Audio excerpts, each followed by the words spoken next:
Welcome back, everyone, to another episode of the Progression Fantasy Podcast. My name is Joel. I'm your host, and today we are talking Monster Tamer Academy. So, I was really excited about this one.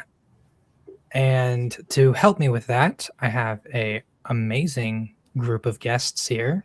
So let me introduce them. To my left, in the top right corner, we have Matt Herrmann. He is the author of said books, along with Robert Weinman, who's not here today, but that's fine. And then on the bottom two, both of them, we have the narrators for the series, Marissa. How do you pronounce that? Parness. Parness Parness. and Alex Perone. That's right. Awesome, nailed it. So yeah, let's dive into this.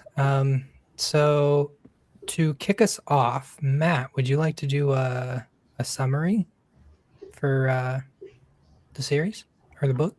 Sure. Anything?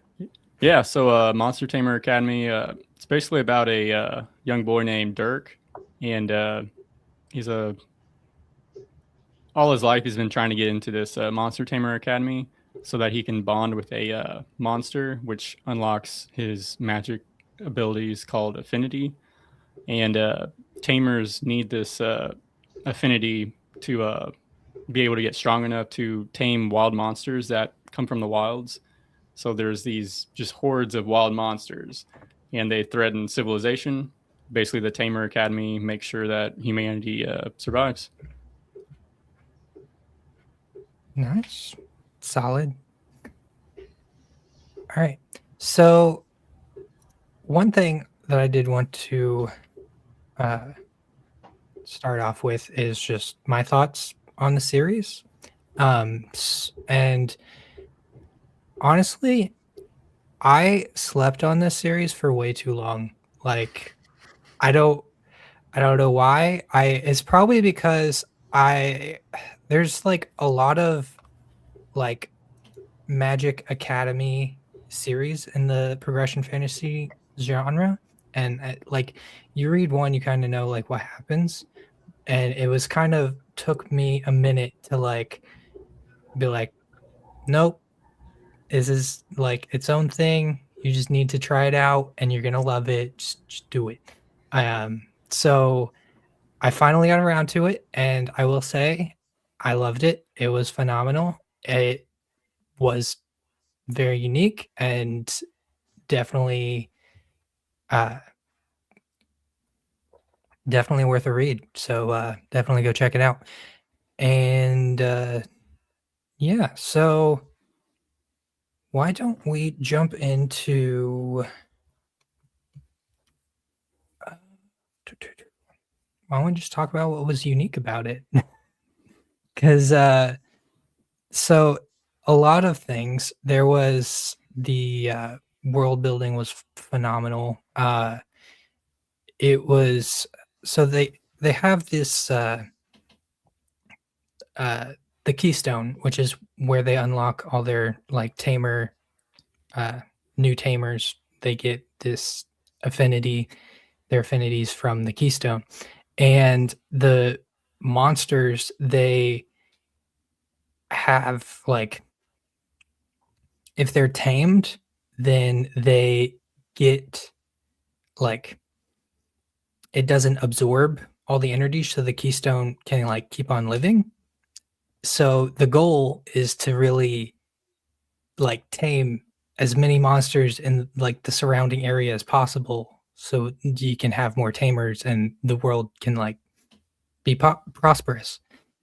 Meanwhile, there's this like other faction of like dominators who just want to kill monsters and subjugate them, and they're like the big bads basically. And so it's very much a balancing act of as far as like world building goes, and that was a very unique aspect. Also, The primal language was another unique aspect that I really enjoyed. There was basically the main character Dirk's ability. Is this so? Uh, is this like an innate ability, or is this like something he unlocked, uh, like when visiting the uh, Keystone or So Mount it's West? kind of explained in as the series goes on. I don't want to like spoil anything for anyone who hasn't read it yet. That's fair. But yeah, it's intentionally a little mysterious in book one how he's got this ability. But he appears to be one of the only ones, possibly the only one who can use that ability. Yeah. Well, I knew it was like unique to him, but I wasn't sure if like other people had their own unique abilities or not. So in general, no, that's Okay. it's possibly back in the day when there were these ancients around, but as of right now, it's Yeah. Uh, very cool. Very cool. So that being said, like there was a lot of things I liked. There was some stuff that I wasn't as thrilled about. Me personally, I am not a big fan of like the mystery aspect and suspense. I that's just like a personal take. I very much just want like all the information right there. I want to know who I can trust. I don't want to like be mistrusting of characters. Then I'm not going to connect with them. Then I'm like, that asshole. I don't like him. You know, when it's like, oh, he's really cool and has really awesome abilities. Why are you making me not like him, Matt? So, uh, yeah, that was just my personal take. Like, let me know in the comments whether you like mystery aspects or not. Um, if you So do, I'll you'll say probably I'll love say this that series. So, one of my favorite things about this series in particular mhm, is really how I'll say to Marissa all the time in the booth when we're doing this one, I'm like, man, this one is it's thoughtful.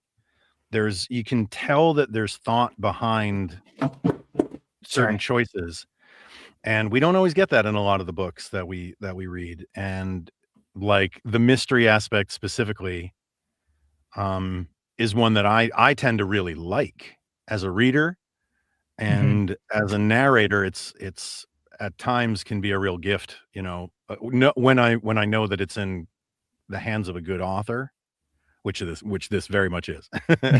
So like it's nice to know that the payoffs will come and that the explanations will make sense, because I trust the writers.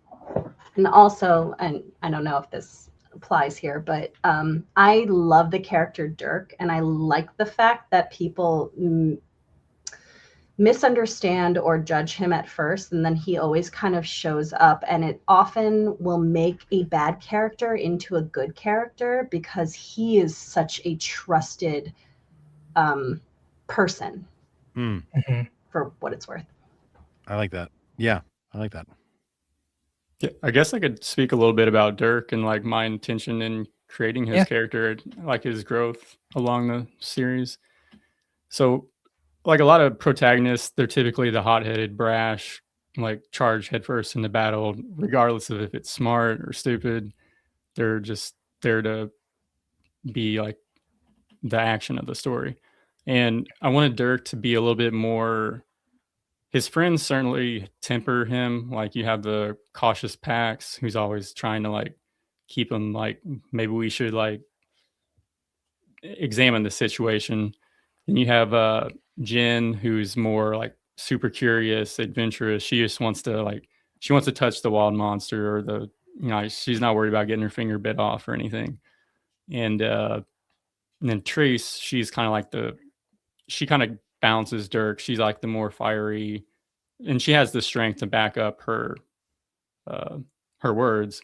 Whereas Dirk, he's kind of And I like how Marissa was saying, like, my intention, especially as he grows throughout the series, he elevates everyone around him, whether that's his immediate friends or his like a rival or a bully or even the antagonists of each book. Like I try to write him so that he kind of just has like these moments of he's almost philosophical at times, and he doesn't even know where these inspirations come from, but it's like he's channeling this more wise character instead of like the brash hothead, which are fun protagonists to read about too.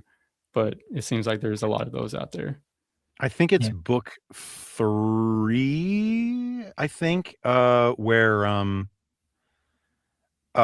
know you Joel, you haven't gotten to book 3 yet, but I'm pretty That's sure it's book 3 where that's where we meet like the primordial whale, I believe that was book 3, and they're in the sort of seaside town there. And it's Book two, funny book that two. book 2. Okay, sorry, right. See? Yeah, book 2. That's when that's when I started to notice exactly what Marissa said, when there were certain domineers that all of a sudden were not maybe as they weren't evil, which was I purposefully unclear, I think, in book 1, certainly. Like they were very mysterious and like, you know, I don't think it was on purpose that they were, or that, excuse me, that it was by accident that they were called domineers. So the arch domineer, well, when I hear that, when I read that, I go, well, that I know what that guy sounds like, and he's going to sound like a villain. You know what I mean? Like, Mhm. and as we get to know some of the other, I don't want to spoil too much, but as we get to know some of the other characters, it was cool that I was like, oh, they're not really. They're just different sides of the same coin in a lot of ways. In a lot of ways, they are bad, but in a lot of ways, they are not. Yeah. And Dirk does kind of have that power to bring people in. I always thought he was sort of like he's like a country boy, kind of. He doesn't come from a lot. So one of the reasons I gave him the voice that I gave him, so this is a case where Dirk is not just my voice. Dirk has a little bit of a, like a Cockney low class English accent, because that sort of evokes sort of, simple, salt of the earth type stuff, which Mhm. is what I thought would work with him. Hopefully it does. I think it did. Uh, I do. I don't want to hijack the conversation, but I do have a really quick, funny story about Dirk's voice. Uh, so on the sample that Rob and I listened to, he didn't have that accent, I believe, or it It's wasn't possible, nearly yeah. as strong. And then when I started listening to book 1, I was like, "What happened?" I was like this, but is like that's his voice now. Like that's the I seem to remember auditioning for it, perhaps. There was something where we provided a sample, and normally when that's the case and we get the green light, we try not to change anything, and I remember going, it's just not right. Like, it just isn't right, and I'm gonna do it, and I don't, I think we reached out to our publisher, if my memory serves, and I was like, "Would this be okay? Do you think this will be a problem?" And they said, "No, it should be fine." I said, "Okay, good," because I just was like, I think I did a whole chapter. Again, I'm not positive, but I feel like I did a whole chapter with not the accent. And I was like, "Nope, this is not it. He's gotta have it." Yeah. So we were having a conversation before the show, talking about whenever you're narrating, you want to be able to live in that voice, as opposed to just doing an accent. Um, and so would you say that the Cockney accent is like an easier one for you to like just be able to jump into and live uh, Yeah, in? yes. Yeah, there's something like 18 different dialects, I think, on a very small island that is England, which is wild to me, and I can Mhm. do, like, 3 competently. And those 3 I can do pretty well. So, like, I hear them a lot, and maybe that's it. I'm familiar with them. So Cockney is definitely one. It took a little work, and it's certainly a little more sort of Oliver Twist than like Jason Statham or something. But now it's one that I'm like, yeah, I have that one in my back pocket for sure. Nice. All right. So talked about characters, talked about world building. Why don't we talk about the fight scenes and the abilities? Because that was another really unique thing that I loved about the series was that Dirk, he doesn't really have a lot of like mind-blowingly strong, powerful abilities, at least to start out with, but eventually I'm assuming he gets a lot more and becomes stronger. But the abilities he does get, he uses them in like very smart ways. So one thing that he gets very early on is like a cling ability, which basically is just him clinging to the wall and going invisible using the shadows. And once he unlocks his weapon, once he like ranks up a tier, he gets this whip pretty much that he can summon. And so there's a scene where he's just free falling out of this tower and he is like, well, shit, I'm like dead. So what he ends up doing is like pulling the whip out and like clinging to the ground to stop his momentum, like right before he would crash, which is a very, very interesting way, a very smart way to use the toolkit that he has. Another really cool thing.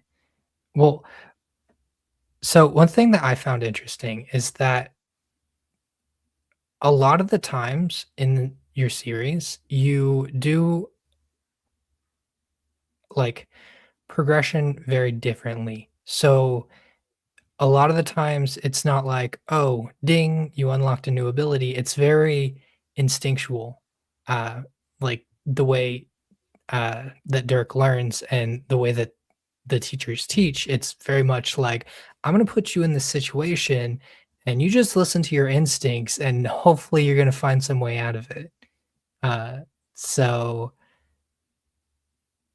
do you plan ahead of time? Like, oh, he needs this ability at this point. He like, or is it more of like a pantser where you're just like, I'm gonna throw him in this situation and then decide later, oh, he needs some way to get out of this. This is what I'm gonna have him do. So I can't really speak to book one really because it's just it was like a year and a half ago when it was written. But definitely moving on from that series, like when I'm trying to figure out what's going to happen in the next book, I do know that he's either got to unlock one or two abilities that are new, or he has to upgrade a current ability or two that to an like to a level that like it's actually noticeable. So yeah, that's definitely a big part of planning. I really, I guess this is kind of tangentially related to your question, but I really like writing the climax or showdowns of stories, like the big finale, and I deliberately don't plan those out too much in detail anymore because I know that when I plant in a new ability, it's gonna get used. It has to get used in that final showdown somehow.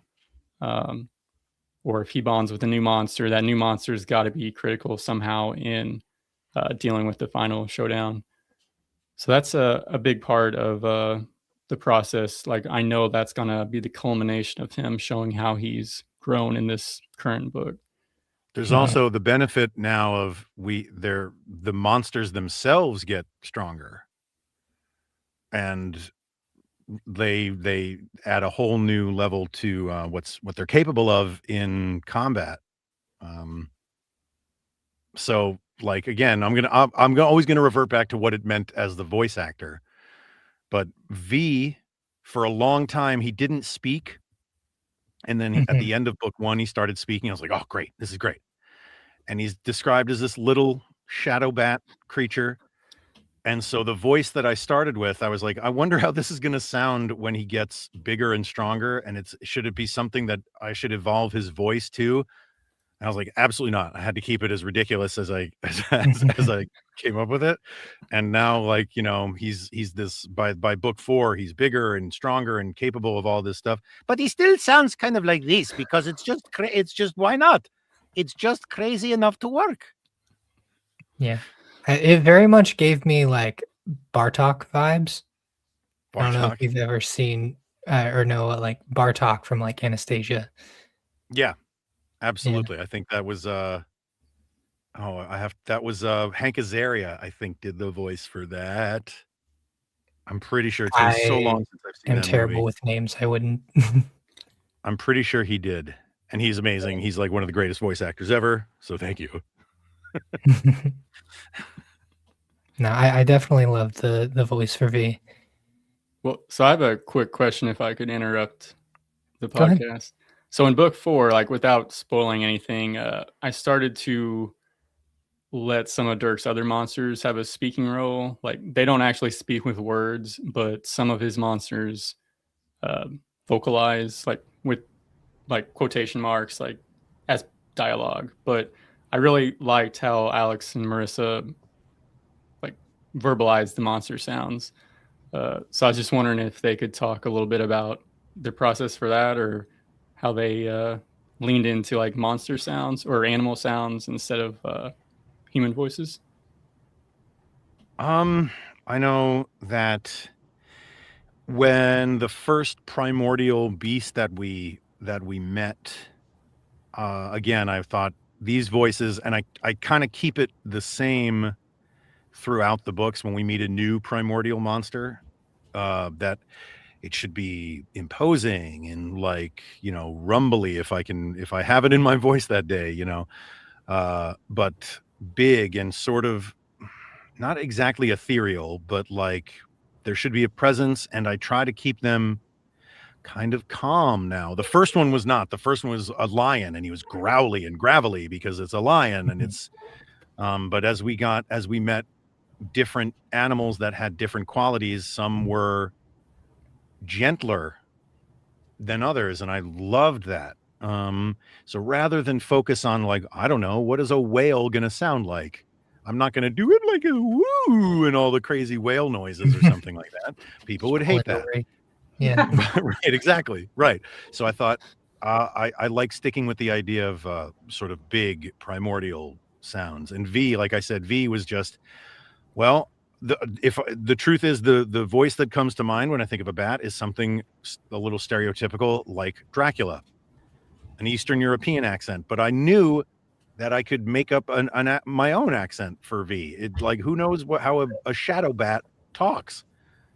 So when I took the pressure off of that one, I went, well, this is now, I can do whatever I like and have so much fun. And the fact that he was little and would sort of speak at first very clipped because he didn't know the language, well, that was informative. And I could, there was always something when I would do, I said, the key to doing a really, really convincing, like Russian accent, if you're in America, is to, you have to think about the words that you want to use, because it makes you sound like you don't know what you're going to say next. So that all went into how I thought V should sound. Yeah, I feel like I haven't taken on many, if more than one, monster. I think, sorry if my memory serves me correctly, I think it's a bird monster in this past one. And so, you know, everything is coo, like COO is how that creature expresses. And so for the longest time on my actor resume under special whatever skills, I said that I could do excellent pigeon noises. I don't know if they're excellent, but you know, it was like a way to talk about something. And so, I saw a coo. It's not a pigeon, but I was like, let's do some cute little and also there are ways that you can make it more dramatic or inquisitive, because with just a noise, you do have to be able to say what you're feeling. You have to express the feeling. So it was a good, I don't know, avenue to kind of be able to emote through. So like, I'm trying to think of what series it is.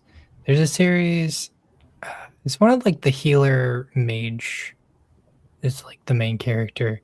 But she has this phoenix companion, and she just talks with like Pri, I can't do it, but like that's like what her character says. So she'll be like really angry and just be like, Yeah. and just like, yeah. So no, that's really cool. And now I'm interested, and now I want to read the rest of the series. Dude, there was like so many great books that came out this week, and I'm already like jam-packed. Don't do it, guys. Don't start a podcast and just have to.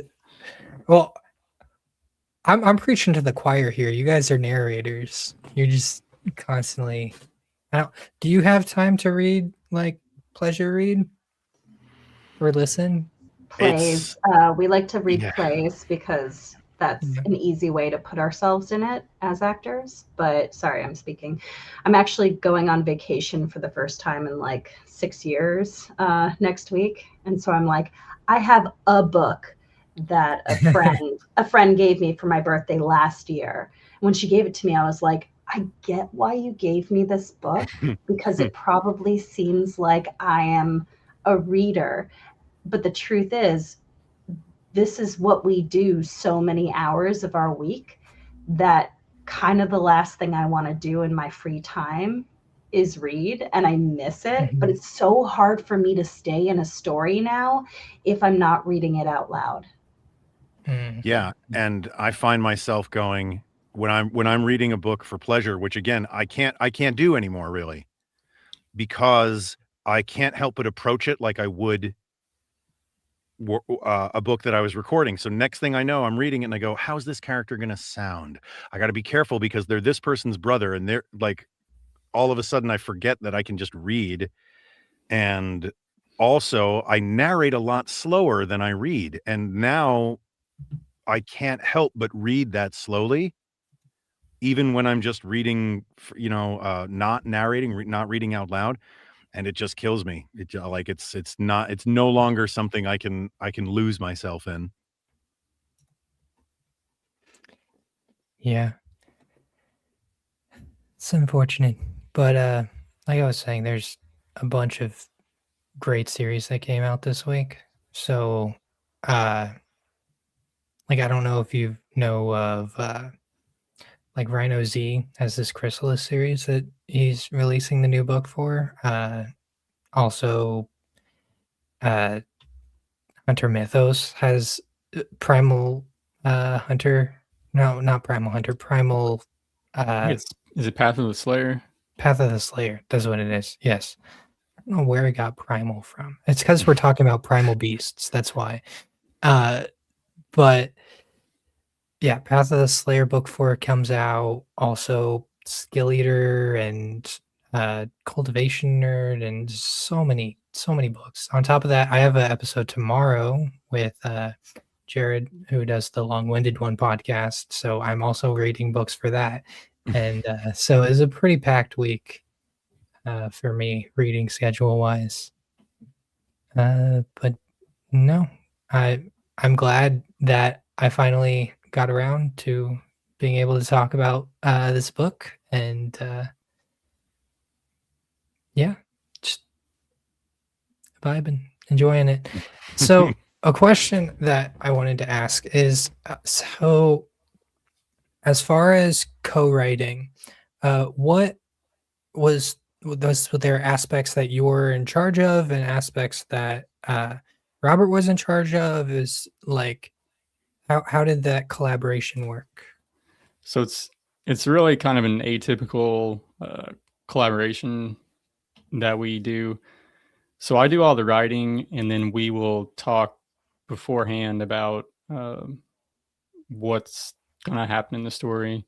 We did this more so in the beginning. Now it's I'm basically just running with it. But the reason was because about 2 years ago, I was trying to write a lit RPG series, and I kept starting and stopping because my ideas weren't perfect enough. They weren't. I didn't feel like they were good enough. I was having trouble nailing the mechanics. Like I grew up on video games. I love reading the genre, but when it comes to actually taking away time from devoting to story and incorporating like the leveling up and numbers, it just kept tricking me up. So Robin was a friend of a friend, and I knew that he co-authored with other authors, and he's been publishing fantasy books for over 10 years. So like I trusted his judgment, and I think it was at a author conference, and he was like, "Hey, we should do a series together. Do you have any ideas for stories?" And I remember saying, "Well, I got a idea. Like, what if you had Pokemon, but the monster tamers also had magic, and they could level up along with their monsters? And what if there was an academy that they went to train?" And he was like, "Yeah, that's a pretty good idea. Why don't you start writing, and I'll take a look at it?" Because I just was doubting myself. I didn't want to start another story and not finish. And he was really helpful in telling me what was working, what wasn't working. Dirk actually wasn't likable at first. I just, the way I was trying to get him across, it wasn't working. So he was really big in helping shape what the first book turned out to be, and gave me the confidence to keep on going, and just being able to have someone to bounce ideas off of is really helpful. Yeah, that's awesome. I remember whenever we were at JordanCon, you were having a little brainstorming session about a different series Oh that you yeah. were wanting to do. I was curious to see if that is something you're still working on or no. So It was not that idea. not that idea. Yeah. Yeah, I know which one you're talking about, but no, that one's on the back burner for now. Okay, that sounded really interesting. Yeah, someday. Maybe I mean, next I'm year. I'm the same way. Like I tried writing and I just uh I just get too busy, I guess. I don't know. My brain's all over the place. I yeah. I was messaging Matt before to like whenever we were trying to figure things out for the podcast, and I didn't even realize I like had missed a message. So I saw that he was wanting like the narrator on, but I didn't know which one. So I was like, "Oh, we'll just put Alex on." And then I saw the message like today and was like, "Oh, I need to add another person on." So I like typed up the announcement and like I can sent it leave. out. I can leave. No, no, you're fine. You're fine. It's nothing against you. My brain is just all over the place. That's how like busy and like hectic things are.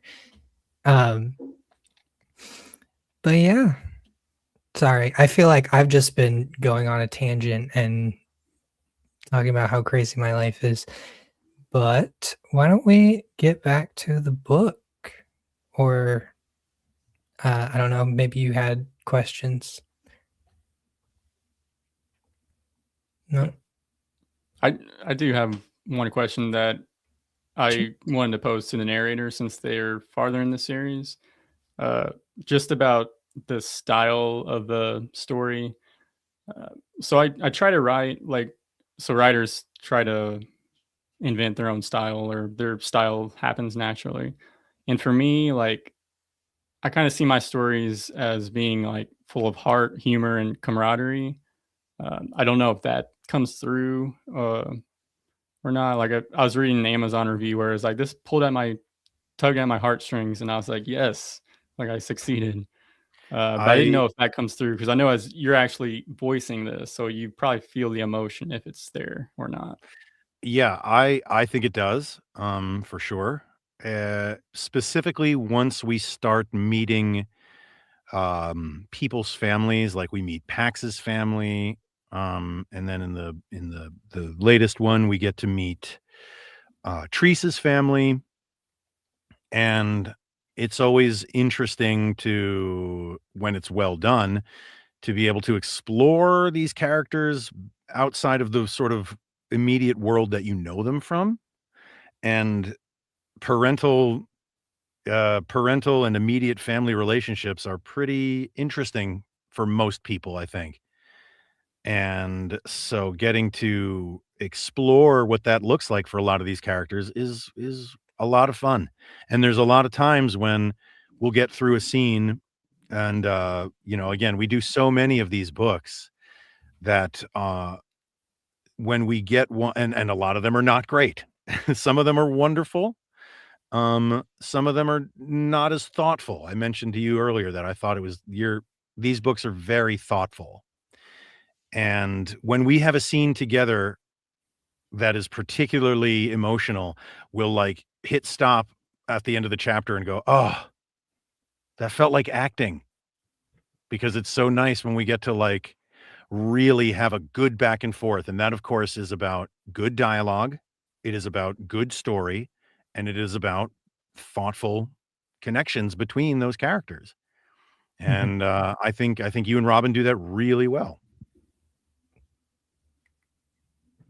Yeah, I can say that the relationships that you've written in this series are some of my favorite and most memorable, because Alex and I mean, separately and together, we do a lot of books, and so it's difficult sometimes to, if we did book one in a series like 7 months ago and now we're doing book two, we'll have to be like, who again? Remind me, what is going on here? But I've never really had that issue with this series. I just have to know the character names. I go, okay, Dirk and Treese and Jen and Pax. Like that's the big four. And the way that they care for each other, take care of each other, and include each other is really beautiful. I love book 4 because something did happen, and I don't want to be a spoiler, but so I won't. But there is a mother-daughter relationship that evolves in a way that, I mean, Alex and I must have looked at each other several times and gone, this is good. And that is so nice in our job, because like to get to, I mean, we love what we do, but to get to also love what we're reading separate from our job is really, it's really a treat, and it's really a bonus. Yeah, so often it's never our place to judge whether or not a book is good or what, like it's just not, that is not for us to say. My experience with a book, narrating it, is going to be different than somebody who wrote it, than somebody who read it. And so when it can permeate those differences, that's what we're talking about, is when we go, despite the fact that that it's work and we have to find these things, when it's good and it feels good between two actors, that's pretty awesome. That's and then it becomes undeniable. And then it's like, no, this is good. This is good. We like this series. This is a good series because we don't have to think about whether or not we like it. There are a few of the series that we do that can do that, but not all of them can. And Monster Tamer Academy does. So we get really excited when we see another one pop up on our schedule. So that was a question that I wanted to pose to you, is that so I was looking up other series that you guys do. You do a lot of stuff for like Royal Road. I saw a lot of like harem stuff on there. So is that like different than what is this different than what you like normally read, or is it like, and how does that affect I guess your enjoyment of like reading it? I don't know that it's that different. It's certainly different than Harem. I don't mean that it is not different from that stuff, but we Is read a it pretty wide like swath. a breath of fresh air of like not doing the normal, or is it like Yeah, it can feel like that certainly sometimes, okay. especially when we've done, when we've done book after book of, genre A, then Mhm. we get a book that's genre B and we go, "Oh, right. Yeah. Yes." Um, I mean, a well-written book is a well-written book, I will Mhm. say. Something like progression fantasy is pretty cool.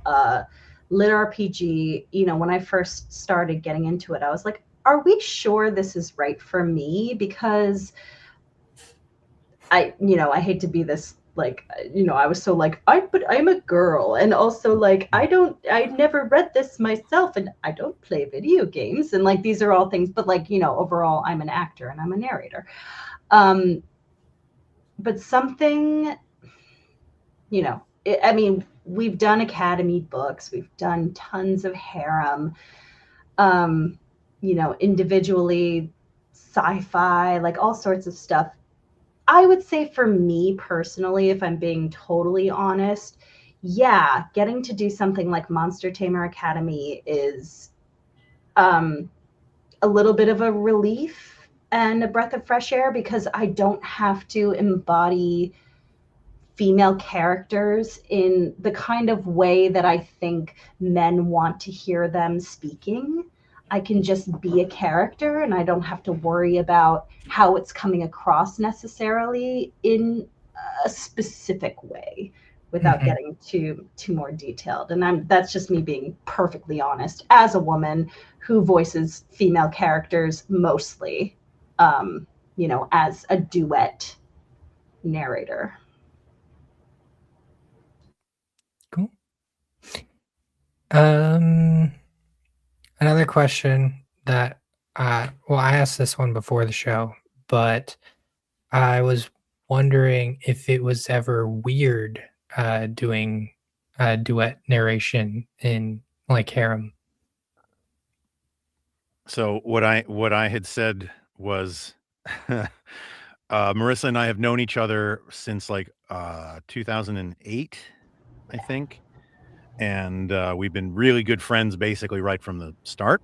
And so the first time we did the first book we did together was Harem. Mhm. And the first scene that we got to was probably the first day of recording, but maybe not. Maybe it was the second day. Marissa had done one or two books before I had started. So this was my first, and she had done a couple.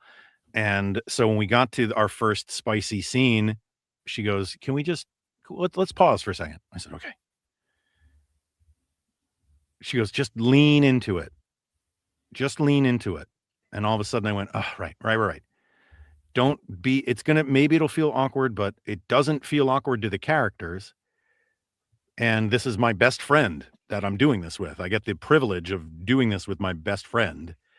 And what more could you ask for in terms of comfort?" So like right after that, never. It was never an issue. Not for me anyway.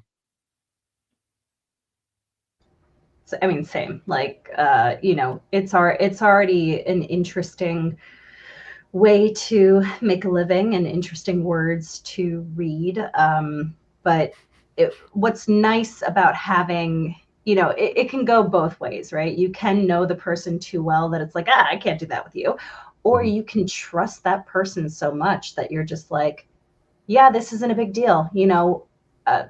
What it comes down to is we are actors and we're playing roles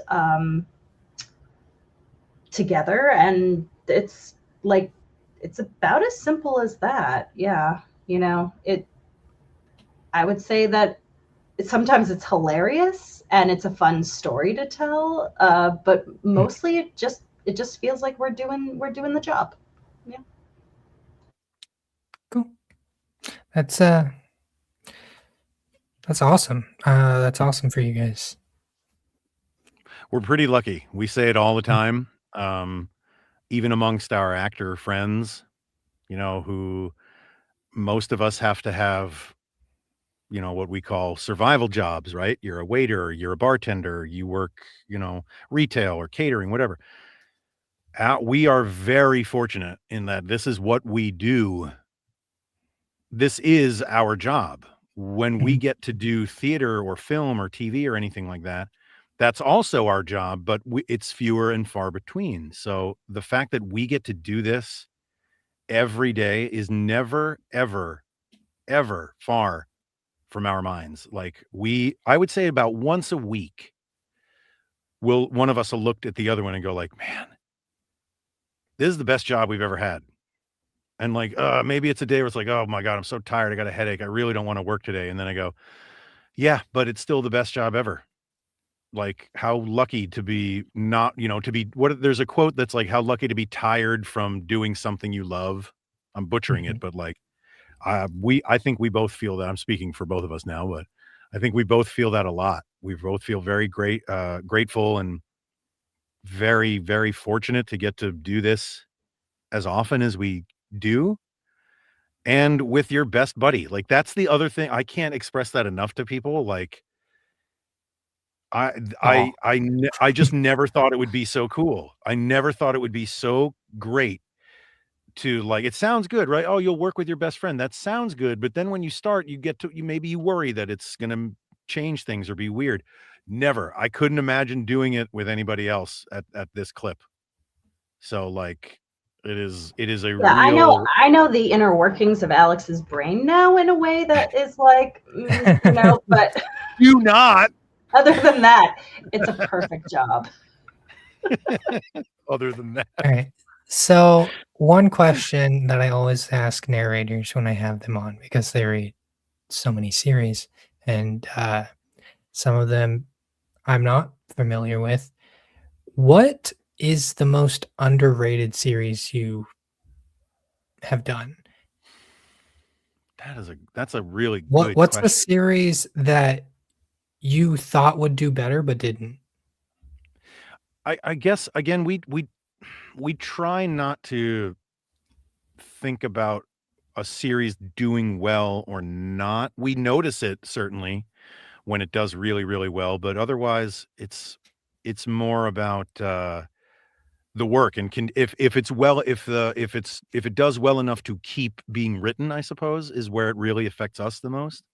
Mhm. That said, um boy, I'm trying to go back like far, far back because there were a couple that I remember wanting there to be a lot more of. So there's a series that comes to mind that I was actually just talking about like today or yesterday, called the Duelist. I think it went Mhm. up to like there was a lot of them. There was like 10, 11, something like that. But I found the world building in that series to be some of the better up to that point that we had done. This was years ago. And it was interesting and there was a lot of political stuff that was handled really entertainingly. And I remember thinking that I hope it really catches on. And while we did enough, I remember thinking that I was hoping that it would have made a bigger splash. That's a that's a cover. I just added it. Yeah, it's also that one is also it is harem, but it's sort of uses that to advance the story. Hmm. I guess it's difficult because it's been so long since we did it, but the fact that it's not what I take away, I think, from that series is probably speaks to how much I like the other parts of it. But it is built into the culture of the world that they inhabit. And that's not unique. I mean, a lot of stories will be like, "Oh, it's very common here." But this was more about, um, there's like legal ramifications. Again, it's been a while, but it was very cool Mhm. and lots of characters. This one also was very far reaching in scope, and there were a lot of characters who came from different lands, and so they would each have Mhm. their own culture, and then we would meet their 4 brothers and their mother and sister, and and like that gets challenging in a good Mhm. way to an actor, because now we have to keep things sort of solid and on track. I always really liked that one. It was fun. Cool. Marissa, would you agree with him on that one, or do you have something else in mind? Or The Duelist was a kind of a tough read for me because it was very Alex heavy. So I know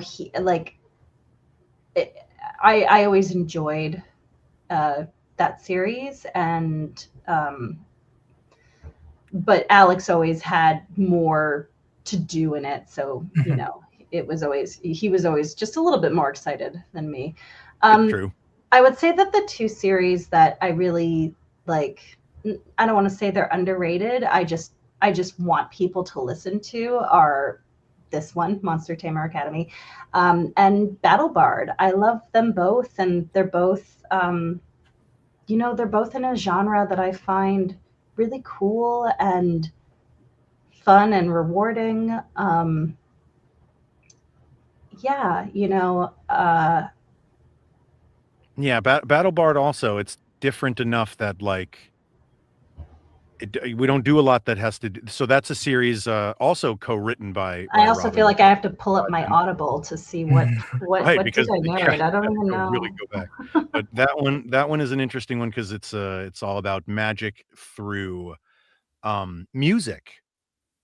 And Marissa and I are both singers. I'm a musician, and that one is a lot. Yeah, that's a cool one. And there's 2, I think, that we've done of that one. It isn't very far reaching just yet. do you Um, have do you sing in those ones or what? a Yeah. little bit. We actually, there's one scene in the second book where it's a big battle, and one of the characters is her magic is through her voice. The main character, it's through drums. So when I first read it, I was like, drums? Oh man, I can't do anything with that. But Mhm. uh there I wrote some music, we recorded some and put it sort of in the background of this big battle scene as we're talking about them charging in. And I think that one is dual perspective. So Marissa was narrating the female main character in that scene, and it came out pretty cool. So when we get to do stuff like that, it's those are the things that stick in our mind as producers of this stuff, because it's so rare that we get to do that. Yeah. So, I so mean, if I could add, yeah, go uh, ahead. so would you guys appreciate more songs in books? Because I know Monster Tamer 4 had a couple of songs that you guys really knocked out of the park. It And I didn't did. know. I mean, we kind of, we made that more casual just based on the circumstances, because if I can describe them, like one is a lullaby, which didn't feel like it needed quite as much production. I Uh, I did try. I did write or start writing something for that lullaby, despite like, and challenging to go, well, how do you? She's just singing to somebody. There's no music playing. There's no anything. And I thought I could do it, and the truth is, we just ran out of time. And I thought, yeah, if I had another like 3 days that we could work on it, we would have been able to. But we just, our schedule, especially this year, luckily, very, very packed. So we unfortunately couldn't, despite our really trying. Like I had parts written, and then the day came and I was like, it's just not ready. We can't do it. We just can't, that unfortunately. being So said, Matt, yes, yes, Alex is a very talented musician. And we both sing. We're both singers. It makes everything so much more memorable and fun for us, really. we know listeners really like it too. Again, when it's done well. So yeah, the answer to that question is yeah, go for it. So how is it writing uh, a song like as the author? So I really enjoyed it because I actually like did a little bit of not actual songwriting, but like poems or whatever back in the day. Uh, and it's just, I mean, the two that are in book 4, it's like a hiking chant. So it's kind of like four lines, 2 of them like rhyme, then 4 more, then 4 more, then 4 more.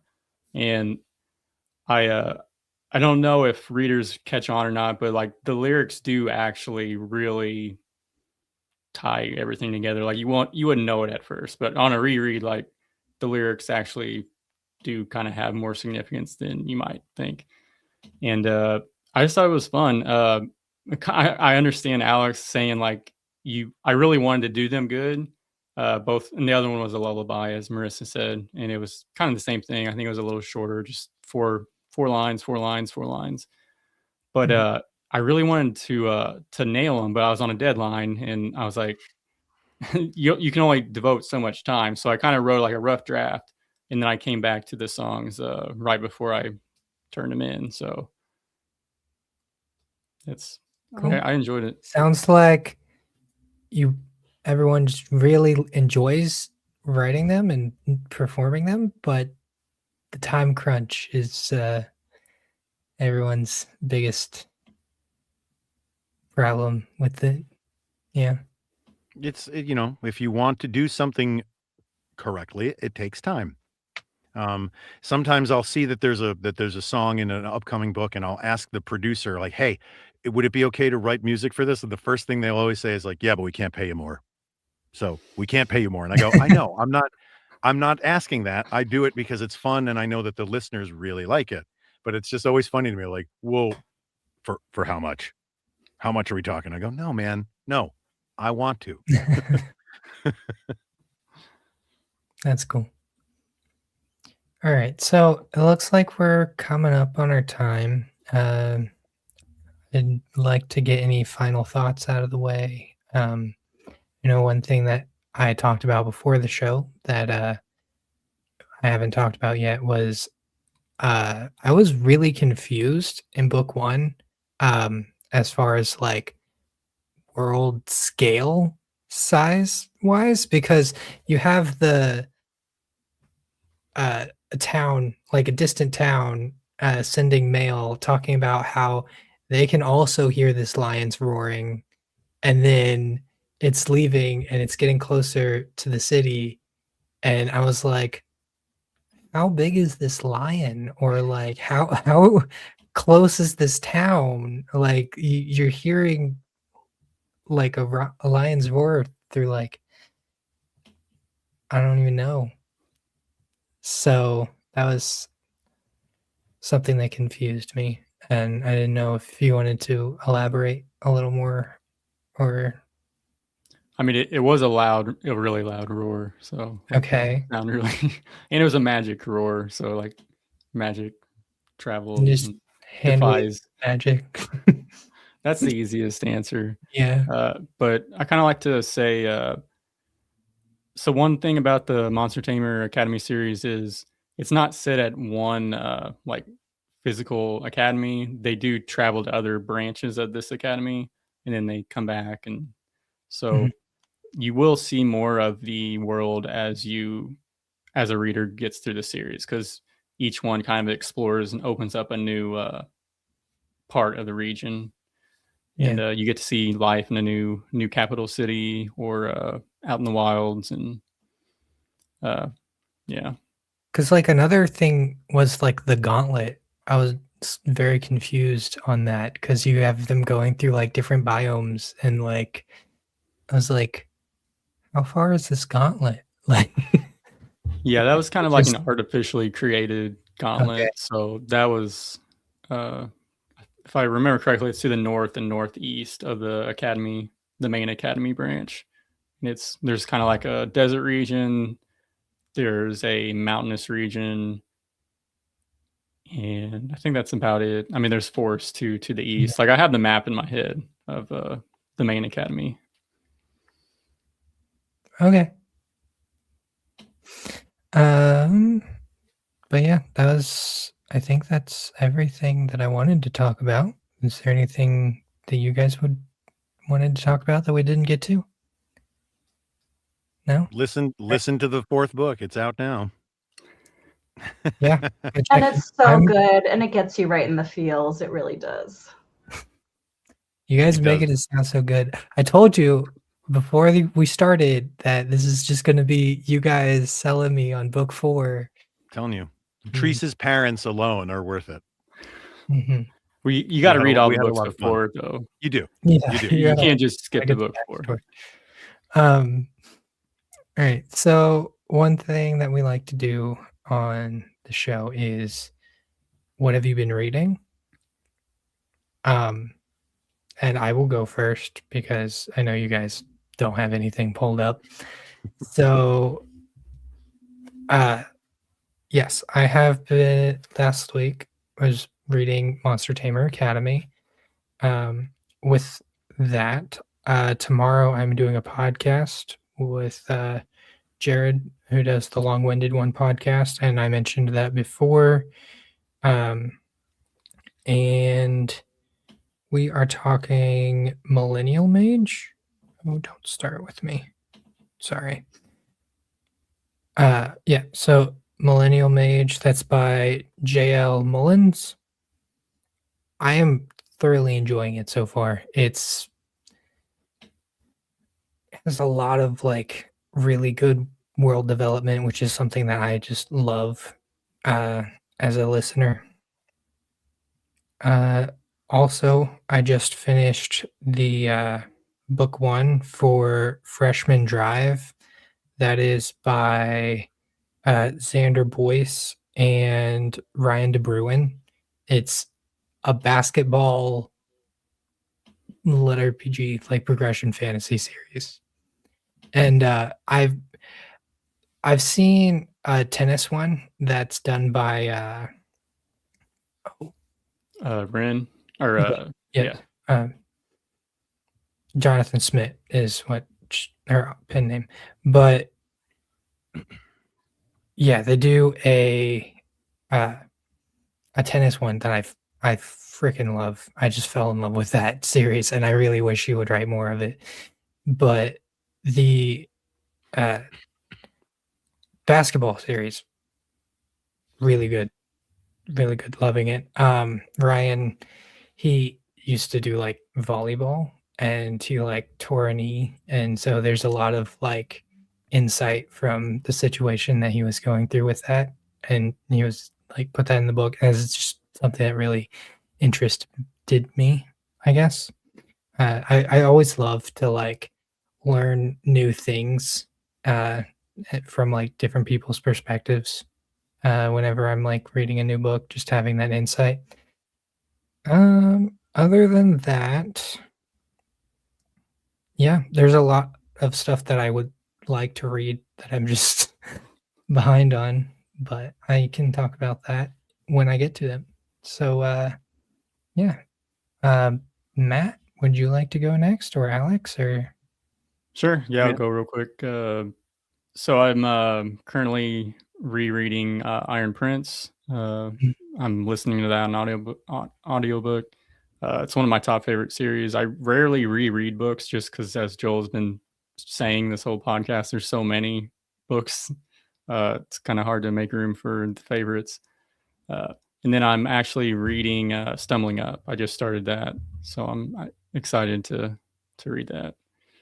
Yeah, we had I had Well on last week, so I can say that there's a series that I've been narrating only the first 2 books of. It's science fiction. Excuse me. It's I think the second book is out. Well, there's 2. So there's a sort of horror comedy kind of fantasy series that I've just started to narrate that I really like because again it's a little different. And that is called Strangely Scary Funny by Brian Yansky, and it's like season 2, So the first season, like 13 books, was recorded by someone else, and Brian asked me to take over, and I had never done that before, and it was interesting. But the books are really good; they're very funny, and again, I get to some of the characters I get to cut loose a little bit, so I like that. But the sci-fi book that I was reading, narrating for, two of them, called Full Throttle Savage, by Jonathan Yanez, and it got me right away. It was like incredibly heartfelt. The book one, certainly, and I was like, it's short, as compared to a lot of the books that I do, and I was like, no, there's more of it, please, more. So like, all right, well, you can do the second book, and now you got to wait for us to write the third one. But those are two series that I'm like really excited about because they're new and different. I don't do a lot of strictly sci-fi anymore. And I don't do a lot of horror humor, so I'm enjoying those a lot.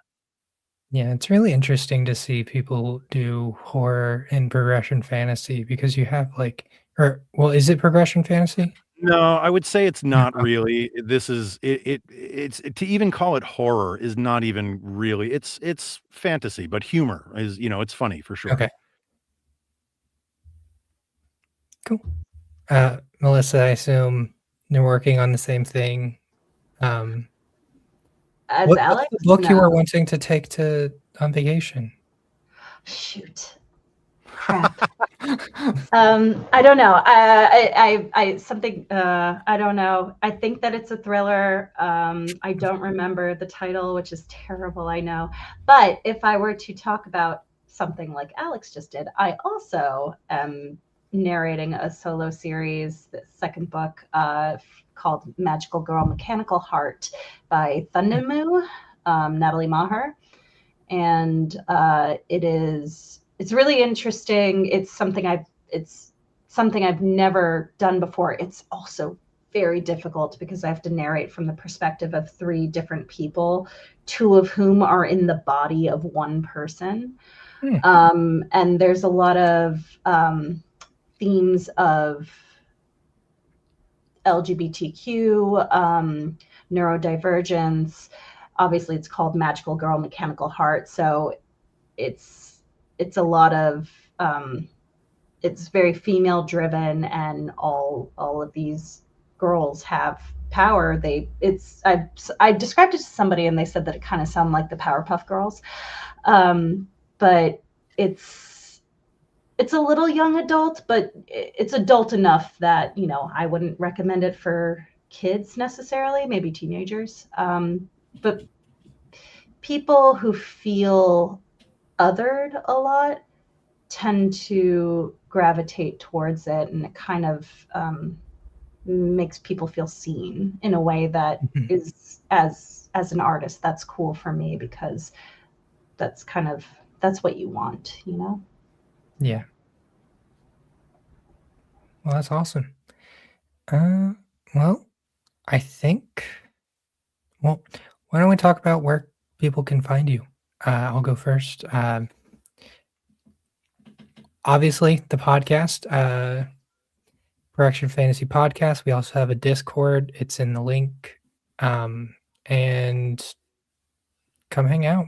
Come tell me what you're reading. Come tell me what you want me to do a show on, who you want to have on to ask questions about. And yeah. Matt, you can take it away.